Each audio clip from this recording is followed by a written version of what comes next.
Fala moçada, tudo bem? Vamos falar um pouquinho hoje sobre a diferença do AVC isquêmico e do AVC hemorrágico, tá? 85% dos casos, tá, de AVC é relacionado ao isquêmico, 15% ao AVC hemorrágico, tá? O isquêmico seria o quê? Então, a gente tem os vasos, tá, os caninhos, tá, que levariam sangue para os neurônios, tá, que é a região do nosso cérebro. De repente, por alguma coisa, ocorre uma obstrução desse vaso. Então, o sangue não chega nos neurônios. Tá? Neurônio precisa de sangue para levar oxigênio.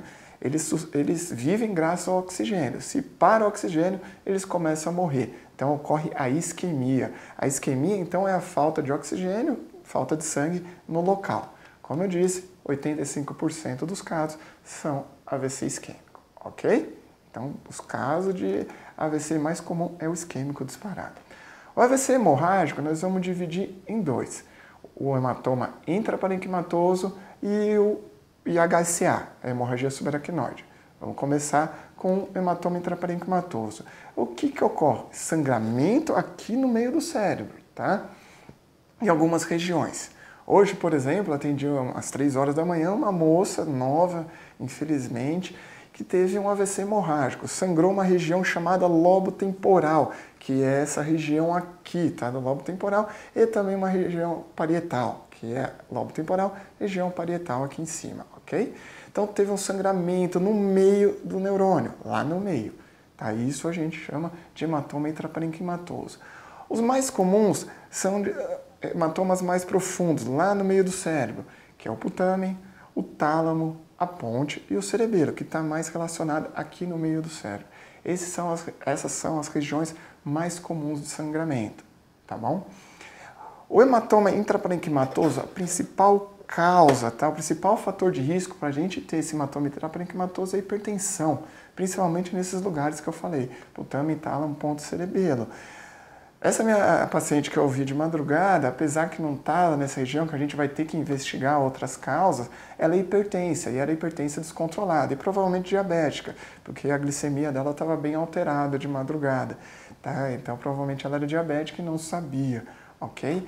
Mas ela era hipertensa descontrolada, e o principal fator de risco é hipertensão disparado, tá? Então tem que controlar a hipertensão, moçada, isso é de suma importância.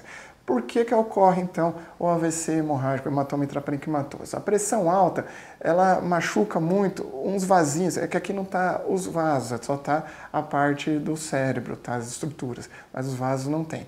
Ela machuca principalmente os pequenos vasos, que irrigam a região mais profunda. Então, a ponte, tá? A ponte que está aqui nessa região, o cerebelo, são os pequenos vasos que acabam a pressão machucando. Então, ela pode fazer duas coisas. Ou uma obstrução, tá? Ela vai machucando aqui lá, vai fechando o vaso, fazendo um AVC isquêmico, ou pequenos microaneurismas, que a gente não consegue ver em exames, tá? E por algum motivo esse aneurisma rompe, tá? Por um descontrole da pressão e começa a ter o sangramento, ok? Então ocorre esse hematoma intraparenquimatoso. Então a importância de controlar a pressão. Pressão alta é um dos principais fatores de ter AVC isquêmico e o principal do hematoma intraparenquimatoso. Disparado é a pressão alta. Tem que cuidar, moçada. Pressão alta não é brincadeira, ok? Tá, esse é o hematoma intraparenquimatoso. E a HSA, que é a hemorragia subaracnoide. Eu vou falar, a principal causa de HSA, hemorragia subaracnoide, é a traumática. O que eu quero dizer?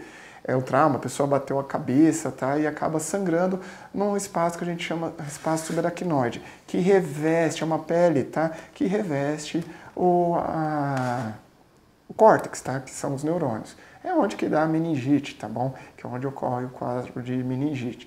Então, é o espaço subaracnoide que passa o líquor, tá? Que também protege o neurônio, e é ali que pode romper um vasinho e acontecer essa hemorragia subaracnoide, que pode ser traumática e a não traumática. O que eu vou falar aqui é a não traumática.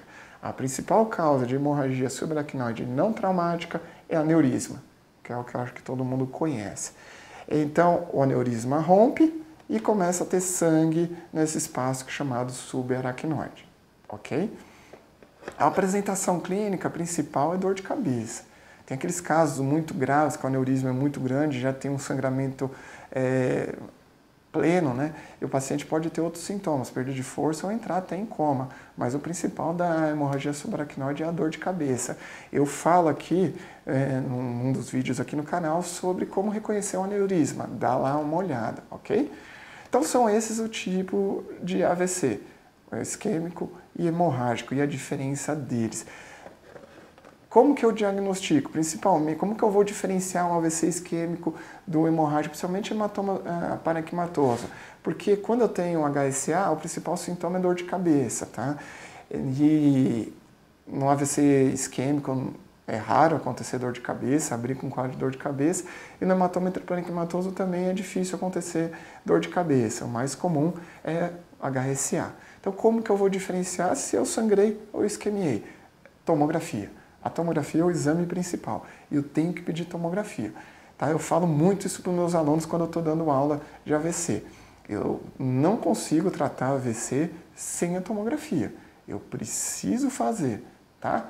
Ah, mas eu estou num lugar que não tem a tomografia. Encaminhe, peçam transferência para esse paciente. Ah, não consigo transferência. Não trabalho, infelizmente, nesse lugar. Não dá. Tem que ter um sistema, tá, interligado que dê um suporte para poder fazer o tratamento, tá, para fazer a melhor terapêutica possível. Então, de novo, eu vi um AVC, eu tenho que pedir a tomografia, que é a tomografia que vai me diferenciar se é um AVC isquêmico ou se é um hematoma intraparenquimatoso e na HSA também, ok? Espero que vocês tenham entendido a diferença do AVC isquêmico e hemorrágico. Pelo amor de Deus, cuidem da pressão. Pressão é um dos principais fatores de risco para ter AVC, tá? Então vamos cuidar, vamos fazer exercício, alimentação adequada e tomar os remédios adequadamente. Infelizmente essa moça de 45 anos não estava tratando adequado e acabou sendo acometida por um AVC hemorrágico. Então, vamos lá. Ah, antes de eu terminar, qual que é pior?